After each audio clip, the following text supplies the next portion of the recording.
ni ko sëñ Madika Seck daan waxee da daan wax naan gàmm gi métti na bon métti boo xam ni bëri na coono yoo xam ni fa tabaarakallaahu boo ci amul yàlla da ngay perte kon yàlla nañ ci am yàlla ndax boo ci amee yàlla rek perte li ci am solo te mooy nit ñi nga xam dañuy ñëw nit ñi nga xam si ñu ngi ñëw dañu ànd ak orma ndax dëkk bi daal laaj orma gi mooy lan góor ak jigéen duñ fi jaxasoo kenn du fi tux fa tabaarakallaahu lépp loo xam ne si diina da koy bañ rek dëkk bi da koy bañ ndax sëñ Madika moom dara mosu koo ñor lu dul mbaax ak sell ak njub loolu la mos a wax daana wax naan téere yàlla bii di alquran boo nee alif laam miim zaalikal kitaabu laa rayba fii hudan lil muttaqiina nee na téere bi lépp li muy leeralaat mooy hudan gi rek hudan gi nag nee na boo ci xasee nekk rek fa tabaarakallaahu loolu lañ soxla ci yow waaye loo mën a nekk lu dul ak njub kenn soxlawu ko te daana wax te bëri pexe ak bëri man amul benn solo li am solo mooy nekk ci njub tey loolu la yàlla bëgg te loolu la wax njool màkka ba tax mu ne ko fastaqim kama umirta wa man taaba maaka wala tatqaw innahu bima taxmaluuna basiir kon daal ñu ngi ñaan nit ñi yàlla ñëw ci jàmm te delluwaat ci jàmm ak salaam waaye nag lépp nekk yàllay kese lu jëm ci wàllu courant bi parce que dëkk bi day yokk dal yi day yokk te at mu jot fa tabaarakallaahu ñu ngi koy ñaan maanaam courant bi gën a yokk ci kanam ndax dëkk yi ci ginnaaw laa gën a yokk léegi kër yi yokku na dal yi yokku na te am na ci ñoo xam si ba tax courant bi àggagul foofu te loolu bu ñu sañoon du foofa dafay mën a àgg ba nga xam si kenn ku nekk di nga mën a am sa dal ndax bu lëndëmee rek am na ci ñoo xam ne si dañ ciy def loo xam si wóoruñu ko cee def te loolu la ñuy bañ kon bu ñu sañoon maanaam courant bi moom day gën a yokk ba dëkk bi leen nañ dal yi ci ginnaaw tamit yëpp am courant loolu moom bokk na ci li nga xam si maanaam moo ñu gën a dëkk bi da koo laaj parce que maanaam dëkk bi am na ñoo xam ne am nañ courant ba pare mais léegi dëkk yi dañoo am ñoo xam dañoo jóge ca àll ba ñuy jóge Thiès ñuy jóge Louga ñuy jóge Ndar ñoo ñaan fi ay kër te foofu nag courant agagu fa léegi nag ñu bëgg ay poto lampe yoo xam dañu ko fay sampal ba kër yooyu mën a am courant waaye dal ya fa nekk te mën a am courant ndax agagu fa moo tax te loolu at mu jot ñu ñaan ko te loolu ñu ngi koy gën a ñaan pour ñu gën ci mën a jàppale donte li ñu bëgg lépp sax ñoom lañ mën ña ngi koy def waaye nag agagul foofa waaye loolu daal ñu ngi ñaan daal ak télé bi masha Allah te it maanaam fii boo jógee Kébémer di ñëw di dugg Thiénaba foofu xam nga amul ay poto lampe foofu te bëgg nañ am ay poto lampe yoo xam dañuy fay defal courant ba nga xam si booy dugg dëkk bi lépp day leer naaj xam nga courant moom boo ko amul parce que xale yi bu guddee ji tey duñu mën a génn te léeg-léeg nit mën naa def loo xam ne si du ko bëgg a def mooy wàllu gàmm gi léeg gis koo xam si day gis daal boo xam daa lëndëm mu dugg fa di sàcc wala mu def loo xam daawuñ sàcc jàpp nañ ci ñu bëri te loolu bu fekkoon lampe yi daal leer naññi am na loo xam si kenn du ko ñeme mais comme dafa lëndëm am na loo xam si dangay gis boo xam si ñaar ñoo taxaw te waruñu faa taxaw waaw te loolu lépp bokk na ci la xam si ñu ngi wut ak ormay dëkk bi waaye bu lampe yi leeroon nañ nga xam si kenn du am foo taxaw bay def dara loolu lépp mën naa bay tali bi bëgg nañu maanaam ñu gën koo defaraat parce que bëri na ay pax-pax comme ni ko Oustaz Nasir waxee maanaam te gàmm gi bu jotee nit ñi fu nekk la ñuy jógee di ñëw am na ci ñoo xam ne si wéruñu am na ñoo xam ay mag lañ kon buñ soñoon maanaam tali bi ñu gën koo defaraat ba nga xam ne si ku fi ñëw doo jafe-jafe bi maanaam mooy pax yi daa bëri ci tali bi loolu an mu jot waa dëkk bi ñooy jël seen i ciment di defaraat mais lépp mënuñ ko parce que am na te loolu baaxul ci mag parce que loolu li nga mën rek ngay def mais am na ci loo xam mënoo ko li nga mënul nag état rek moo la ko mën a defal moo tax ñun ñu ngi jéem seetaan ñun ñu ngi jéem li ñu mën mais li ci des buñ sañoon maanaam ñu jàppaleñ ci ba nga xam ne si maanaam tali bi lépp fii ba Kébémer dañ koy defar ba mu normal ba nga xam nit dina mën a ñëw jàmm delluwaat ci jàmm mag ñi nga xam si wéeruñu toogaay bi enragé wu leen buñ duggee ci pax yi di am ay jafe-jafe loolu ñu bañ a amaat waaw dëkk bi weesu na ko ndax ku xam Thiénaba Kajoor nga xam ni maam Amari Ndaak Seck fi la juddoo 1830 toog fi di jàngale alxuraan ba wuy ji maam Seexu Amadou Ba xeex ay xeex yoo xam ne lépp ngir lislaam ba jóge fi maam Talla Seck nekk fi mu jóge fi sëñ Alpha Mamadou nekk fi mu jóge fi sëriñ Madika Seck nga xam ne si borom yàlla nii na nga xam ne ñëpp ko xam ci àdduna bi li ko daan fekk si fii ay nit muy faj seen aajo wala mu leen di ñaanal seen affaire di baax nga xam ne guddeeg bëccëg boo ñëwee Oustaz Nasir Gueye mi wax na ko ba tàyyi oto yaa ngi gaare sareet yaa ngi gaare jakarta yaa ngi gaare doomu aadama yi ñu ngi dox di ñëw bu gàmmu jawatee bu gàmmu ñëwee nag rawatina nga xam ne fii ci dëkk bi oto yi day fees ba doo xam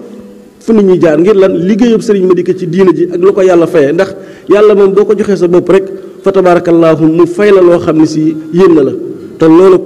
ku dëkk ci Sénégal xam nga ni sëriñ Madika fa tabaarakallaahu yàlla joxoon na ko mbooloo moo xam si yéeme na kon guddi ak bëccëg nit ñaa ngi jaabante kon loolu kon war naa am lu ëpp loolu sax. Ibra Fall, secrétaire particulier de Serigne Papa Seck. Les principales préoccupations sont d'abord la sécurité,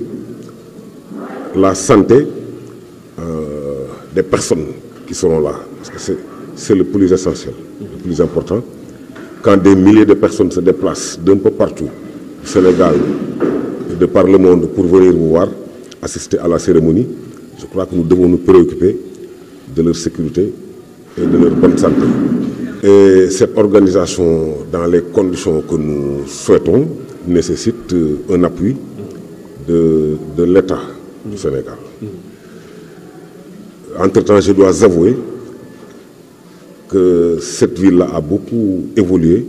dans le domaine des infrastructures, mais je l'ai dit tantôt, lors de la rencontre, de la réunion, qu'à l'époque, il n'y avait pas de route ici, il n'y avait pas d'électricité, il n'y avait pas d'eau, il n'y avait pas de téléphone. Mais c'est en nous battant autour de Seigne Madické Seck Borom Yàlla Néna que Dieu nous a assisté, qu'on a pu avoir maintenant, qu'on peut venir ici sans problème, sans pousser des véhicules, qu'on peut avoir de l'électricité sans aller louer des groupes électrogènes qui perturbent le Gamou à cause du bruit et qui sont souvent en panne. Mais ce n'est jamais suffisant. Ils l'ont tenté avec la commune parce que c'est la mairie qui doit s'occuper des extensions de réseaux électriques et de l'éclairage depuis 2001. Donc il y a une procédure qu'il faut respecter pour que tout se passe dans de bonnes conditions. C'est ce qui a amené le débat. C'est une grande doléance pour nous parce que cette ville est en extension. Il y a de nouvelles habitations. Chaque fois qu'un marabout s'installe quelque part et que la ville devient un peu sollicitée, vous voyez des gens qui viennent prendre pied ici et qui restent avec leur famille. Donc on a besoin d'extension de réseau. Non seulement pour le Gamou, parce qu'il y a des terrains qui appartiennent à des daïras. Ces terrains-là ont besoin de branchements provisoires. Pourquoi? Parce qu'ils l'ont clôturé et ils séjournent le temps du Gamou. Mais il y a des gens qui viennent habiter et qui ont problème qui ont besoin d'électricité. S'il y a un manque de sécurité dans une ville où il y a 4 000, 5 000 ou 10 000 personnes, le premier problème, c'est l'insécurité. Et quand il y a un Gamou et qu'il n'y a pas assez d'électricité, je pense que vous ne pourrez pas faire correctement votre travail.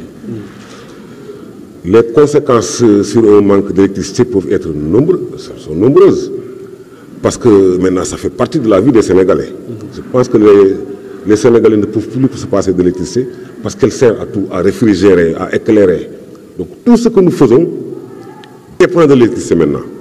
On nous a promis que Agiroute viendra prendre ça en charge. Mais à chaque fois, les talibés et les chauffeurs se débrouillent pour boucher les nids. Mais cette fois-ci, on nous a promis que Agiroute viendra à temps pour faire le tronçon. Donc on va attendre. Je suis persuadé que si ce n'est pas fait, les gens se débrouilleront pour le faire. Mais comme il l'a dit, ce que les hommes font avec la main, ça ne peut pas être de bonne qualité. Il faut vraiment des techniciens